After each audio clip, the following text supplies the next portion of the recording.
So for the first question, as we can see, we should know the difference between fixed rate and floating rate to know which one have a big advantage.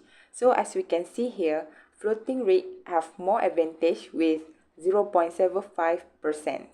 So we should choose which one have a lower interest rate, and as you can see here, Kedah Mai has lower interest rate rather than Ipoh Mali, which is 2.0% with 0.75%. So for Kedah Mai, it will become floating rate payer, while Ipoh Mali will be a fixed rate payer with 12.5%. So for Kedah Mai for fixed rate, it will the fixed rate will become in swap market, while for floating rate for Ipoh Mali will be preferred in swap market. So how we will know if the arbitrage exists or not? We should minus floating rate minus with fixed rate, and we get a 0.75%. So it shows that arbitrage exists. So the interest rate advantage will equally share with three party, which is Kedah Mai Berhad, Ipoh Mali Corporation, and Investment Bank. That's why we divide with 3, then we get 0.25%. In the debt market, as we know in the first question, Kedah Mai is a floating rate payer while Ipoh Mali is the fixed rate payer.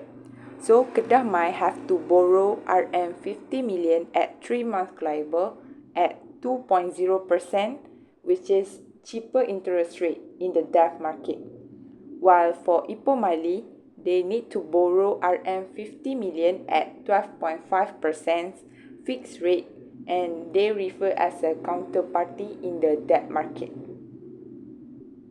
In the derivative market or swap market, Kedah Mai need to pay fixed at 12.5% into the investment bank, while investment bank need to pay floating at 3 months LIBOR plus 2.25%. So how do we get 2.25%? As we show here, 12% plus with 0.25%. 0.25% is interest rate advantage that equally share to 3 party that I said in the previous video. So same goes to Ipoh Mali. They need to pay floating at 3 months LIBOR plus 2.75% to investment bank, while investment bank needs to pay fixed at 12.75%. Then how do we get that? As shown in the calculation, 12.5% plus 0.25%. So 0.25% is that we got in the previous question. For the last question, every party gain 0.25% interest rate, as we calculate in the first question. So for Kedah Mai Berhad, as we know, they need to they are referred as a floating rate payer. So they need to pay floating at 3 months LIBOR at 2%. But they receive from investment bank, they receive floating at 3 months LIBOR plus 2.25% that we calculate in the second question. So Kedah Mai need to pay fixed at 12.5% to investment bank, but they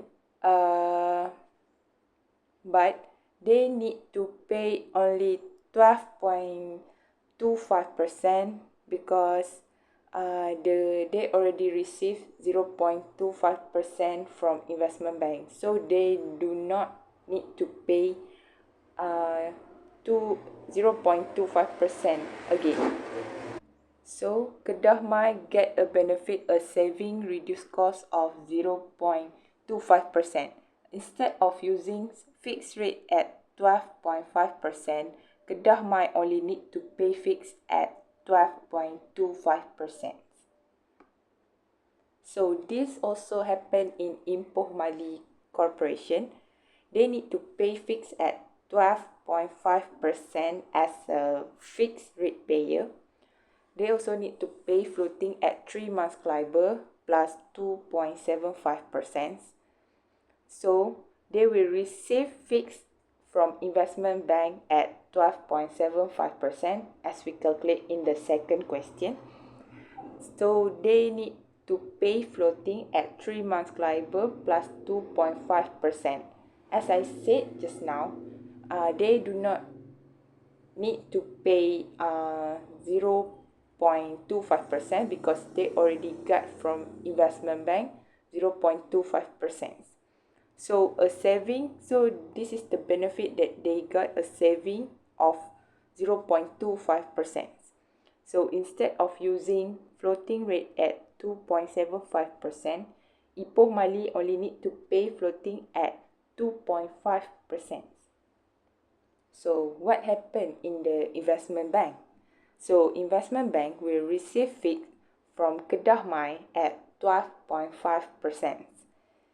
Investment bank also receive floating Ipoh Mali at 3 months LIBOR plus 2.75%.